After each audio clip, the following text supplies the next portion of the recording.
The Lord be with you. And with your spirit. A reading from the Holy Gospel according to Mark. Glory to you, O Lord.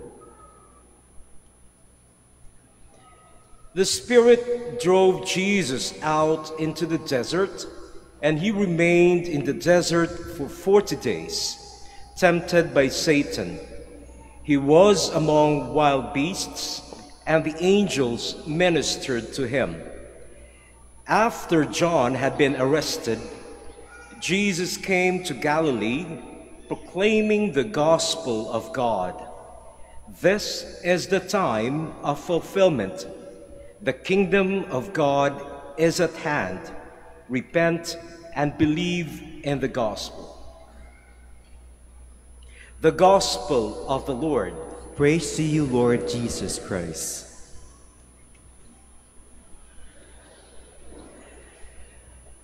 Noong nakaraang Miyerkules, sinimulan natin ang panahon ng Kwaresma sa pamamagitan ng paglalagay ng abo sa ating mga noo. At ito'y nagpapaalala sa atin na tayo ay nagmula sa abo. At sa abo tayo rin ay babalik. At itong panahon ng Kwaresma ay isang panahon na binubuo ng 40 araw o 5 Sundays kung saan ating pagninilayan ang pagpapakasakit, kamatayan at muling pagkabuhay ng ating Panginoong Hesukristo. Kaya masasabi natin na itong panahon ng Kwaresma ay isang paglalakbay. Lent is a journey. And like any journey, it might not always be easy to take. Kung minsan sa ating paglalakbay sa buhay, may mga nararanasan tayong sufferings or hardship. But then we remember that we have to continue our journey.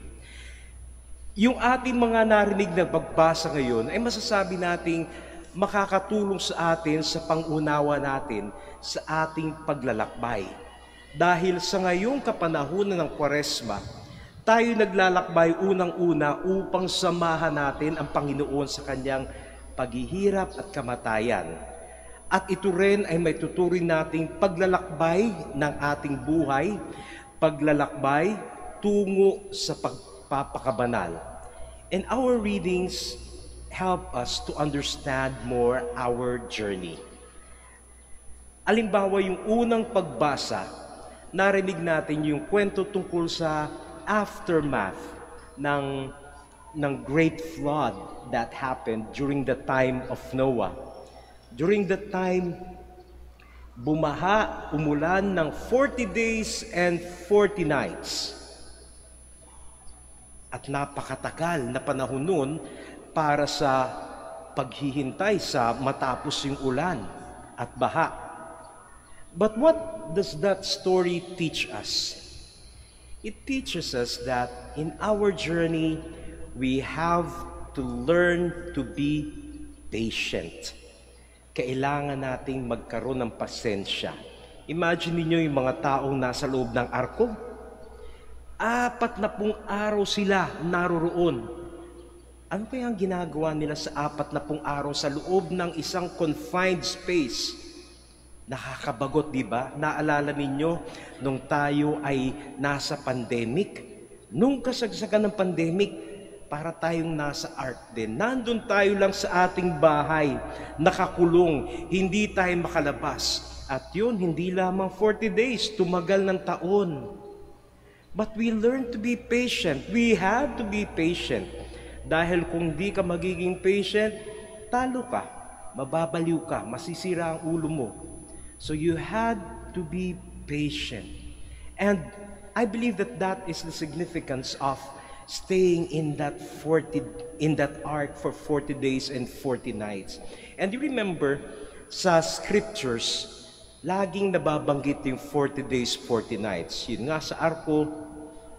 And then, si Moses, before he received the 10 Commandments from God, he spent 40 days and 40 nights in the mountain.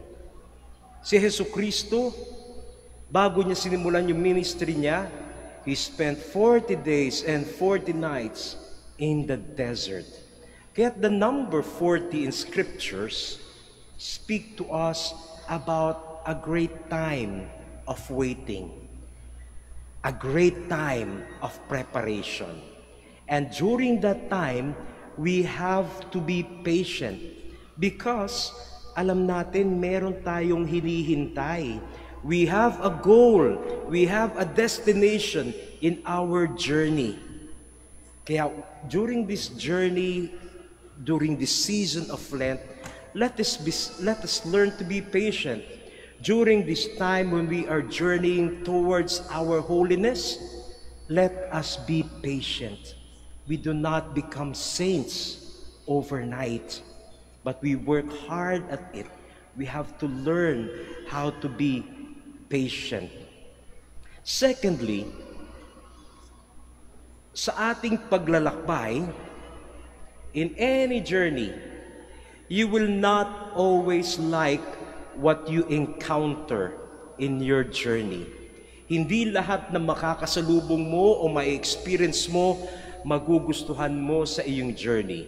Halimbawa ulit, yung mga nandun sa arko ni Noah, hindi naman lahat sila gusto nila yung kasama nila. Halimbawa, yung aso, gusto ba niya ang pusa? Yung tupa, gusto ba niyang makasama ang leon? Hindi. But that is the reality in any journey. We will not like every person that we will encounter in our journey. But we have to remember that that person that we do not like is also a person journeying. That person we do not like is also struggling in his life, in his journey. Kaya ano yung kailangan natin sa ating paglalakbay? Understanding, compassion, mercy. We have to be merciful to people that we do not like in our journey. Kung minsan kasi, di ba, mas madali na siraan o imarites yung mga taong di nating gusto sa buhay. But always remember to look at them more positively. Never forget that like you, like us, yung mga taong yan, na galit ka, na ayaw mo, nag-i-struggle din yan. They have their own struggles. And our journey will be a lot better if we will be more merciful to one another, if we will be more understanding to one another. Kaya sa susunod na pag may nakasalubong kayo na taong ayaw na ayaw nyo, imbis na sungitan ninyo, ipagdasal nyo. Dahil isipin ninyo, tulad natin, naglalakbay din ang taong to. And thirdly, in any journey, we have to remember that we will not always be in control of everything. Na kahit anong plano ang gawin natin sa ating buhay, hindi natin makukontrol lahat. Mayroong mga bagay na hindi tayo makukontrol. Again, going back to the story in the ark. The people there, the animals there, were not in control of where the boat was going, how the boat was going to sail, how they were going to end their journey. But they had to accept the fact that they were on that journey at hindi lahat ng bagay makukontrol nila. Di ba halimbawa, kahit sa iyong pag ikaw nagda-drive, kahit na ingat ka at ayaw mo kasing mabangga, merong makakabangga sa iyo. Hindi mo naman kasalanan. But it is not within your control. Anong gagawin mo? Magagalit ka? Magmumukmuk ba? But you just have to accept that there will be things in your life that you can never control. But always remember this. Even if we are not in control, God will always be in control of our life. Tulad nung bangka, nung arko, they were not in control. The people inside were not in control, but God was in control of them, protecting them, guiding them, and leading them to safety. In the gospel, we heard Jesus was being tempted by the devil. And yet the God in him took control and resisted all the temptations of the devil.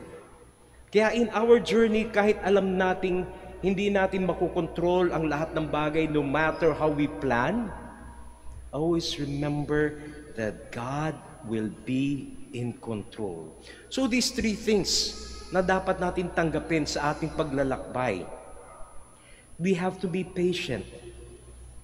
We will not always like what we encounter or the people we see in our journey, and we will never be in control of everything no matter how we prepare. But since it is a journey, the important thing in any journey is to start and to never stop making those little steps. Sabi nga nila the journey of 1,000 miles begins with a single step. Kaya kung gusto nating maging banal, unti-unti, paisa-isang hakbang. Hindi naman tayo magmumula sa buhay na makasalanan, tapos bukas pagising natin, santo na agad tayo. Hindi. You will encounter difficulties. That's why you have to be patient. For example, yung mga taong nagkaroon na ng addiction, whether it be addiction to any substance or to cigarettes or to alcohol, kapag ginusto nilang magbago, hindi overnight nangyayari yan. They have to begin somehow. At kahit na nagbabago sila, minsan may mga taong nagsasabi na, ay, wala namang mangyayari dyan. I-discourage sila. And minsan, they will not be in control dahil magkakamali at magkakamali sila. But papaano ba sila naaalis sa kanilang addiction? By simply persevering, by simply continuing in their life. At ganun din sa ating buhay bilang mga Kristiyano. Kung tayo ay naging makasalanan at masyado nang nasanay sa ganung buhay na makasalanan, and we have that desire to change, to be holy, do not expect that the change will happen overnight. You have to be patient. Kasi ang tagal-tagal mo nang nasanay na maging makasalanan. Halimbawa, ang tagal mo nang nasanay na nagmumura. Ang tagal mo nang nasanay na nagmamarites. Tapos isang iglap, babaguhin mo. Hindi. It will not happen overnight. But you have to be patient. But simply go on. Kahit magkamali ka muli, simply take up the pieces again and continue your journey. May mga tao habang nagbabago ka, sisiraan ka pa, sabihin, ay, sa simula lang yan. Ningas kugol lang yan. Accept it. But continue your journey. At kung minsan, kahit na kinukontrol mo na yung sarili mo, ayaw mo na magmura, ayaw mo na manira ng ibang tao, minsan bilang may makakawalang salita na hindi maganda sa bibig mo, go on with your journey. Pick up the pieces again. Because that is what our journey is all about. Never stopping, persevering. And what would give us the strength and the inspiration to continue? The fact that our God is a God who is all merciful. He is a God who never gets tired of forgiving us. Kaya nga lagi ko sinasabi sa mga nagkukumpisal sa akin, kahit na gaano karami ang kasalanan mo, kahit na gaano kabigat yung kasalanan mo, never stop going back to God and asking for forgiveness. Kung bukas magkasala ka ulit, humingi ka ng tawad ulit sa Diyos. Dahil the worst thing that could happen is when you stop asking God's forgiveness. Yun ang wala na talaga mangyari. But when we continue going to God, accepting our sinfulness in all humility and asking for His forgiveness, I'm sure na pasasaan din balang araw yung inaasam nating kabanalan, mararating natin yan. So be patient and learn to live with people who might not like what you're doing And always remember, you may not be in control, but always remember, our God is in control. And He is always merciful, especially to people who never stop asking for His love and forgiveness.